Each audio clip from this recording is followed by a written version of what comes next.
بسم اللہ الرحمن الرحیم۔ ناظرین محترم السلام علیکم۔ ناظرین پروگرام صبح درخشاں اور میں ہوں آپ کا میزبان اظہر علی عابدی۔ پروگرام آپ کا جانا پہچانا، پروگرام کے موضوعات آپ جانتے ہیں۔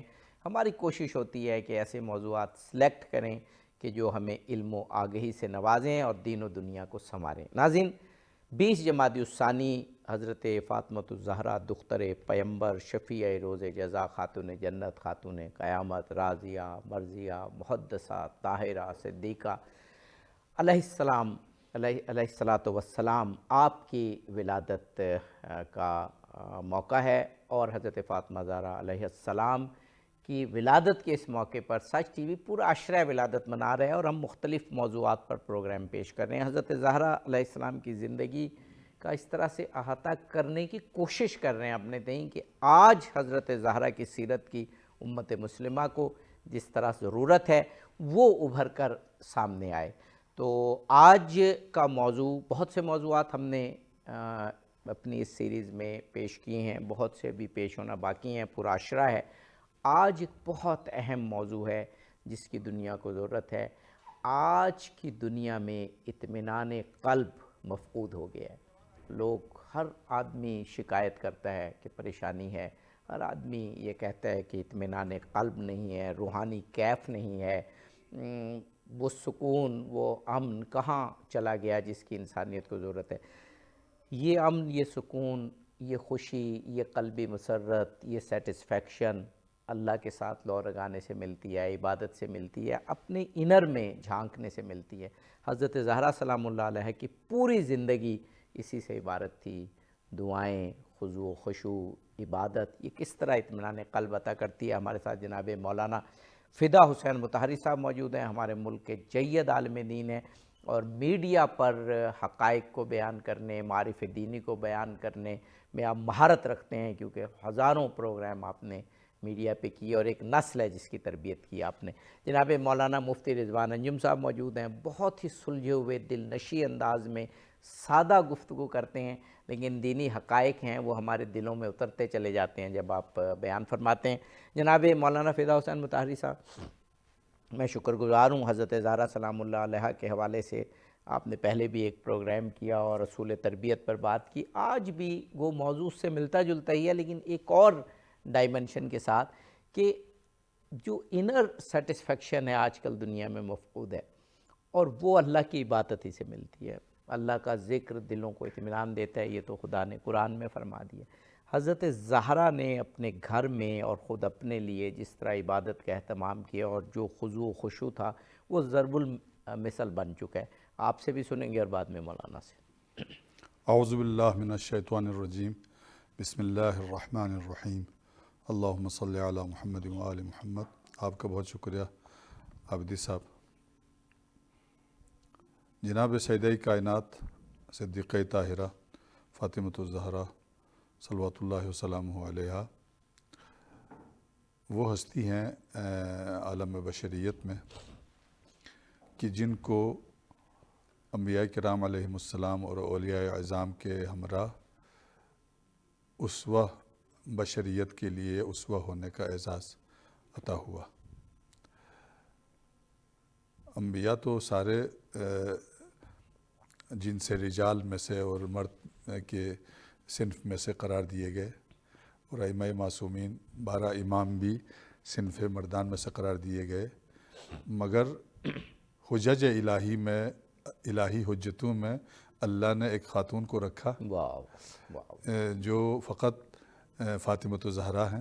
سبحان اللہ۔ جناب مریم سلام اللہ علیہا طاہرہ ہیں، اور اپنے نساء عالمین، اپنے زمانے کی خواتین کے لیے اسوہ ہے، آنے والے زمانوں کے لیے بھی، لیکن ایک خاص پہلو سے ہے وہ۔ مگر جو حجت ہونے کا جو صحرا ہے وہ فقط خواتین میں جناب سیدہ کائنات کے سر جو ہے وہ سجا دیا گیا ہے، اور وہ اعزاز صرف آپ کو ہی حاصل ہے۔ کہ چنانچہ امام جعفر الصادق علیہ السلام کی ایک حدیث مبارک ہے، اور امام حسن عسکری علیہ السلام سے بھی یہ حدیث ہے کہ فرمایا کہ نحن حجج اللہ علیکم وجدتنا فاطمہ حجت اللہ علینا۔ سبحان اللہ۔ ہم اللہ کی حجتیں ہیں خلق خدا کے اوپر، اور ہماری جدہ فاطمۃ الزہرا ہمارے اوپر بھی حجت ہیں۔ تو خیر اس کی تشریحات الگ ہیں، لیکن یہاں آپ کے سوال کردہ موضوع کے مطابق پہلی بات تو یہ عرض کروں گا کہ جو اطمینان اور سکون کے لیے ایک ذریعہ ہونا چاہیے وہ اللہ رب العزت نے اپنی یاد کو قرار دیا۔ بے شک۔ جو بھی یاد خدا میں رہتا ہے وہ سکون سے رہتا ہے۔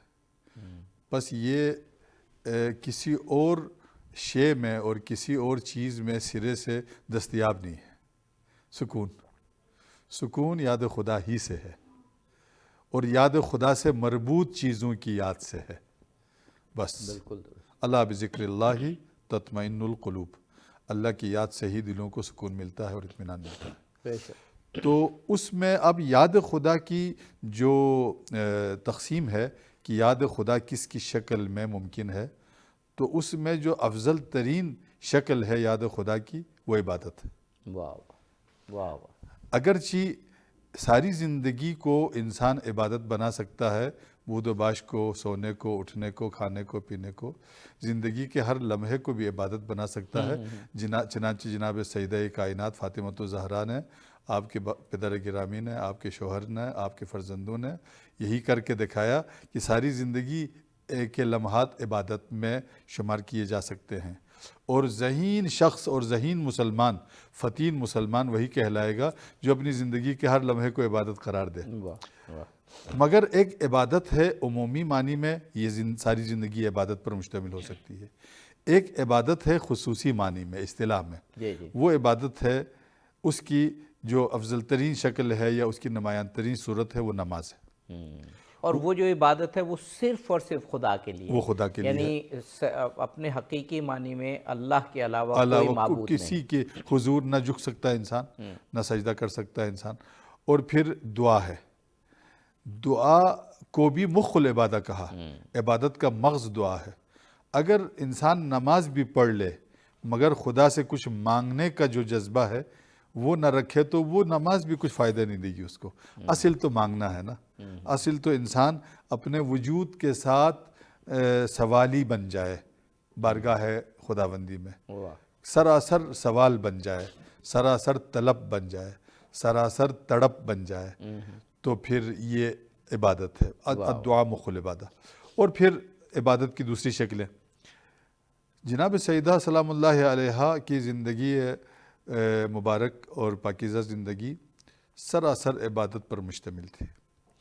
آپ کوئی لمحہ ایسا ضائع نہیں ہونے دیتی تھی عبادت میں مصروف ہونے کے لیے کہ گھر کے کام بھی آپ کی عبادت ہی تھے، جی جی بے شک۔ شوہر کی اطاعت بھی آپ کی عبادت ہی تھی، بچوں کی تربیت بھی آپ کی عبادت ہی تھی، مگر جو خاص عبادت ہے خدا کے حضور سجدہ کرنے کا عمل ہے، خدا کے حضور جھکنے کا عمل ہے، اس میں تو ید طولہ رکھتی تھی کہ یہاں تک کہ جناب سیدہ کے جس طرح رسول خدا کے گھٹنوں پہ، ہتھیلیوں پہ اور پیشانی مبارک پہ سجدے کے آثار نمایاں ہوتے تھے، وہی حضرت زہرا سلام اللہ علیہا کے جسم اطہر پر سبحان اللہ آثار نمایاں ہوتے تھے۔ جناب مولانا مفتی رضوان انجم صاحب حسب معمول بہت اچھی تمہیدی گفتگو فرمائی اور پھر حقائق بیان فرمائے۔ حضرت زہرا سلام اللہ علیہا اگر ایک حساب سے دیکھا جائے تو حکمران وقت کی بیٹی بھی ہیں، یعنی رسول اللہ خاتم النبیین ہیں، رسولوں کے خاتم ہیں، لیکن اس کے ساتھ ساتھ نبی ہونے کے ساتھ ساتھ، نبی خاتم ہونے کے ساتھ ساتھ اپنے وقت کے ایک حکمران بھی ہیں۔ لیکن جب حضرت زہرا کو دیکھتے ہیں تو آپ کی زندگی سادگی کا مرقع ہے، اور عبادت خداوندی میں جو خضوع و خشوع آپ کا ہے اس طرح کا تاریخ میں ہم نے اور کسی خاتون سے یا اور کسی ہستی سے پھر نہیں دیکھا۔ میں یہاں ایک بات یہ عرض کروں گا کہ جب ہم یہ کہتے ہیں کہ بی بی پاک حضرت فاطمہ الزہرا سلام اللہ علیہا کی عبادت، خشوع اور دعا اور آپ کی روحانی زندگی کو کیسے دیکھا جائے، تو اس میں ایک اصول میں یہاں پہ عرض کروں گا، وہ حضرت ام المؤمنین حضرت عائشہ صدیقہ رضی اللہ تعالی عنہا نے بیان فرمایا۔ جی جی وہ حدیث میں عرض کروں گا عربی متن کے ساتھ، ضرور، کہ جامع ترمذی میں یہ حدیث موجود ہے، ماشاءاللہ، ابواب المناقب کے اندر، باب ما جاء فی فضل فاطمہ سلام اللہ علیہا، اس میں یہ حدیث ہے کہ ام المؤمنین حضرت عائشہ صدیقہ رضی اللہ تعالیٰ عنہ روایت کرتی ہیں کہ میں نے نبی پاک صلی اللہ علیہ وآلہ وسلم کو یہ فرماتے ہوئے سنا، بلکہ کہتی ہیں میں نے خود اپنے بارے میں خود فرماتی ہیں ما رأیت احدا اشبہ سمتن ولا و دلن و ہدین، فرماتی ہیں کہ میں نے رسول کریم صلی اللہ علیہ وآلہ وسلم کی عادات و اطوار، سیرت و کردار اور نشست و برخاست میں حضرت فاطمہ تو زہرا سے زیادہ کسی کو مشابہت رکھنے والا نہیں۔ بے شک، بالکل صحیح۔ اب یہ ایک اصول آ گیا ہمارے پاس کہ حضرت فاطمہ تو زہرا حضور علیہ الصلوۃ والسلام کی عبادت کی تصویر ہے، واہ واہ واہ، حضور علیہ الصلوۃ والسلام کے نشست و برخاست کی جھلک واہ حضور حضرت فاطمہ تو زہرا کی۔ واہ واہ، پھر حضور علیہ السلام کی جو رقت، دعا، خشوع اور خضوع، اس کی تصویر بھی حضرت فاطمہ الزہرا کو اللہ نے بنا دیا۔ واہ واہ، امام حسن المجتبیٰ علیہ السلام کے حوالے سے عرض کروں گا، شیخ عبدالحق محدث دہلوی علیہ الرحمہ نے مدارج النبوہ کے اندر اس بات کو روایت کیا امام حسن المجتبیٰ کی روایت کے ساتھ، کہ آپ فرماتے ہیں کہ میں نے اپنی والدہ محترمہ طیبہ طاہرہ کو یہ باقاعدہ ایسا دیکھا کہ گھر کی جو ہماری مسجد بنی ہوتی تھی جس میں بی بی پاک نماز ادا کرتی تھی، آپ فرماتے ہیں کہ میں نے کبھی ایسا نہیں دیکھا کہ پوری رات میری والدہ نے سو کر گزاری ہو، کچھ حصہ آرام کے لیے ہوتا تھا، زیادہ حصہ آپ کا اس مسجد میں آپ کو دیکھتا تھا، اور چند نوافل کے بعد آپ گریہ وزاری کے ساتھ دعائیں کر کے ساری رات گزارا کرتی تھی۔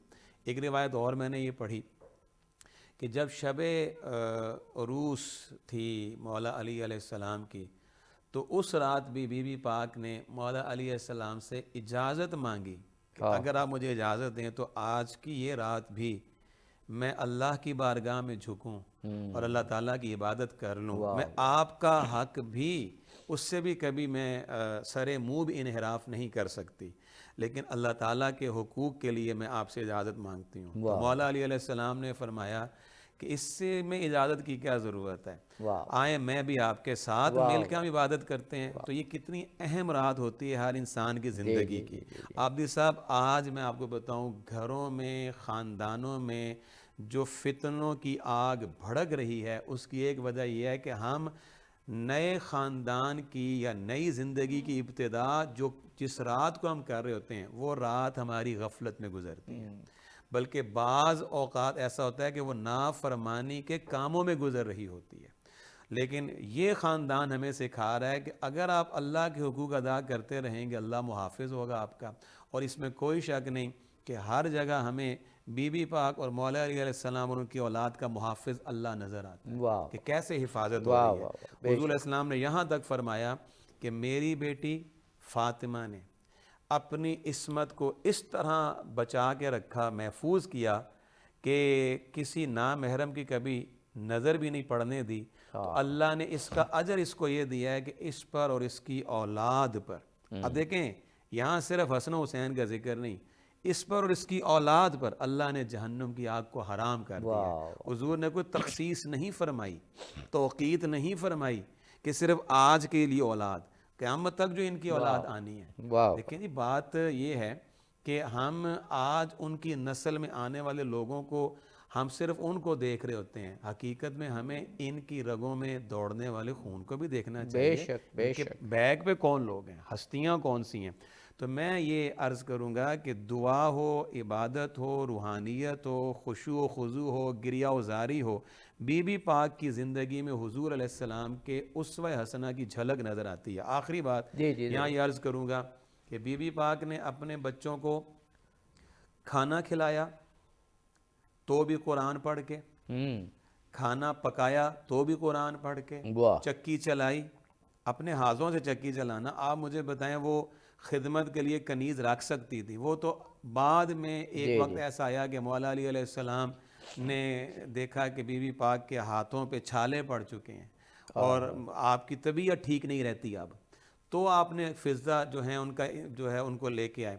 لیکن پہلے تو بی بی پاک یہ اپنے گھر کے کام خود کرتی اور تھی، اس گھر میں میں بھی جھاڑو دیا آپ نے کرتی تھی، تقسیم ایسی فرمائی تھی کہ ایک دن فضا کام کرتی اور تھی ایک اور دن ایک بی بی دن پاک۔ جی ہمیں ایک وقفہ لینا ہے، وقفے کے بعد کیا خوبصورت موضوع ہے ناظرین، حضرت فاطمہ زہرا سلام اللہ علیہا کا خضوع خشوع، آپ کی دعائیں، آپ کی عبادت، اور یہ آپ کے لیے تو ہیں، لیکن جب ہم حضرت زہرا سلام اللہ علیہا کی سیرت کو دیکھتے ہیں تو ہمیں خود تشویق ہوتی ہے کہ اپنے گھر کا ماحول ایسا بنائیں، اسی ماحول سے ہمیں اطمینان قلب ملے گا، دین و دنیا کی نجات ہوگی۔ ہم جلدی واپس آتے ہیں، ابھی حضرت زہرا سلام اللہ علیہ کی دعاؤں سے متعلق اور عبادت سے متعلق بہت سی باتیں کرنا باقی ہیں۔ ناظرین، پروگرام میں آپ کو ایک مرتبہ پھر خوش آمدید کہتے ہیں۔ 20 جمادی الثانی حضرت فاطمہ زہرا سلام اللہ علیہ کی یوم ولادت باسعادت کے حوالے سے سچ ٹی وی پورا عشرہ پیش کر رہا ہے اور آپ کی سیرت کے مختلف پہلوؤں پر بہت ہی کیف آور پروگرام جاری ہیں جو تربیت کے گرد، علم کے گرد گھومتے ہیں، اور آج ایک ایسا موضوع پیش نظر ہے کہ جو آپ کی عبادت سے متعلق ہے، دعاؤں سے متعلق ہے۔ مولانا فدا حسین مطہری صاحب اور مولانا مفتی رضوان انجم صاحب موجود ہیں۔ جناب مولانا فدا حسین مطہری صاحب، حضرت زہرا سلام اللہ علیہ کی دعاؤں کا ایک صحیفہ بھی ہمارے پاس موجود ہے جو بہت کم لوگوں کو جس کا علم ہے، صحیفہ فاطمہ سلام اللہ علیہ، ایسے جیسے صحیفہ الویہ حضرت علی کی دعاؤں کا مجموعہ بھی ہے، اور اس میں سے دعائے کمیل تو پوری دنیا میں پڑھی جاتی ہے، تو وہ اتنا ایک عظیم سرمایہ ہمارے پاس موجود ہے۔ وہ دعائیں خود یہ بتاتی ہیں، ان کے موضوعات، ان کی گہرائی، ان کی روحانیت، ان کے الفاظ، کہ یہ کسی معصومی کی زبان اقدس سے ادا ہو سکتے ہیں۔ اس میں سے کچھ دعاؤں کا احوال ہمیں بتائیے، اور کون کون سے مواقع ہیں جن کے لیے حضرت زہرا سلام اللہ علیہ نے وہ دعائیں بتائی ہیں؟ یقیناً عبادت اور دعا کے لیے، اس کی گہرائی کے لیے اور اس کی گہرائی اور اس کی عمق اور اس ظرافت کو بیان کرنے یعنی سمجھنے کے لیے جس سے دعا مانگی جا رہی ہے اس کی معرفت لازم ہے۔ جس کو اللہ کی معرفت جتنی زیادہ حاصل ہے وہ دعاؤں کو اتنی گہری سوچ اور فکر کے ساتھ اللہ کی بارگاہ میں مانگ سکتے ہیں۔ بے شک۔ تو بارگاہ الہی میں جانے کے لیے جو آداب چاہیے، ان آداب کو ملحوظ خاطر رکھنے کے لیے بھی معرفت چاہیے۔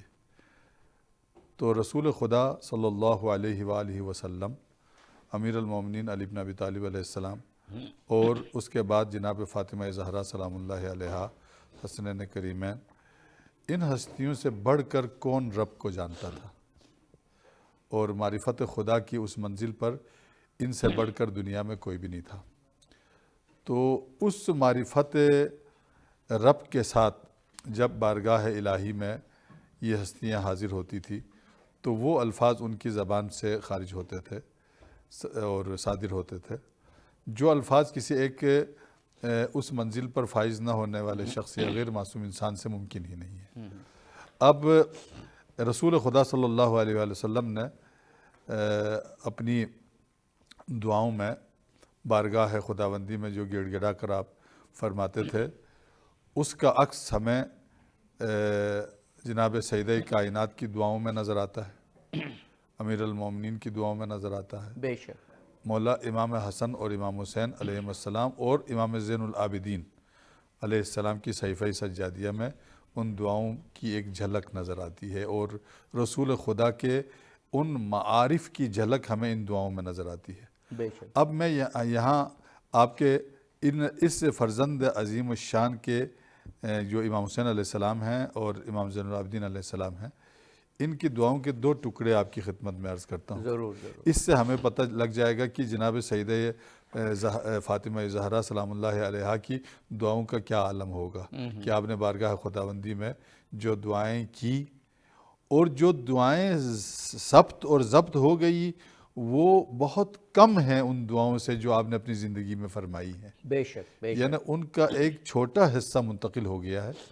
باقی جو دعائیں آپ نے کی ہیں، جو دعائیں آپ نے فرمائی ہے بارگاہ خداوندی میں عرض کی ہے، ان کی تعداد اور اس کی جو وسعت ہے وہ زیادہ ہے۔ بہت، بے شک۔ اب امام حسین علیہ السلام کا یہ دعائیہ جملہ جو دعائے عرفہ کا حصہ ہے کہ آپ نے فرمایا